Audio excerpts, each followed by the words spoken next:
This morning at approximately 12 a.m., officers with the Horry County Police Department responded to 1451 Turkey Ridge Road in reference to a suicidal subject. Agents from the South Carolina Law Enforcement Division also responded to the scene to support the Horry County Police Department. The preliminary investigation has revealed that the subject was acting in a very erratic manner, and when officers arrived on scene, the subject continued to act in an erratic manner and also fired a weapon into the air. Officers established a perimeter, and for the safety of the community, they evacuated the area immediately surrounding the incident. This subject continued to act in a very erratic manner.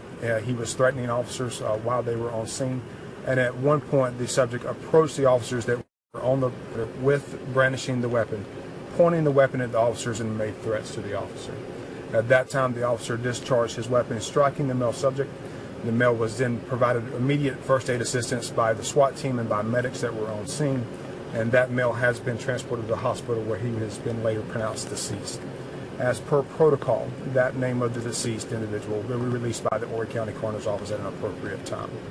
Negotiators were on scene, and negotiators attempted to negotiate with the individual.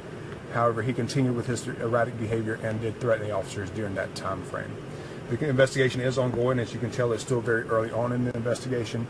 As per protocol for law enforcement agencies in this area, it is standard to ask the South Carolina Law Enforcement Divisions to conduct investigations into all officer-involved shooting incidents.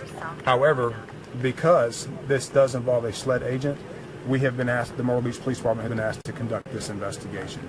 This investigation is ongoing. We'll continue to release information as we have it, but as of right now, it is ongoing in a fluid investigation. Does anyone have any questions? Was it a SLED agent that discharged his weapon? The determination of who actually fired the weapon is what this investigation is about, and that's what we're looking into at this time. So we'll conduct that investigation, and as we get more information, as I said, this is very fluid. It's still very early on into this investigation, and not to hamper the investigation, we'll release specific details as soon as possible. And did you say was anyone else injured? No, ma'am. No, ma'am. And about what time did that shooting happen? The approximate call come out around 12 o'clock. At the time is the actual shooting. That would be part of the investigation as well. That investigators will gather as part of their investigation. Was anyone else in the home? Inside the home, I'm not aware of inside the home. The actual incident took place in the area that you see behind me, which is kind of the parking lot or courtyard area is what I call it. Okay. All right. And are residents allowed to get back in now? Or yes, is the crime scene has been cleared and the residents are allowed to leave and go back to their residence.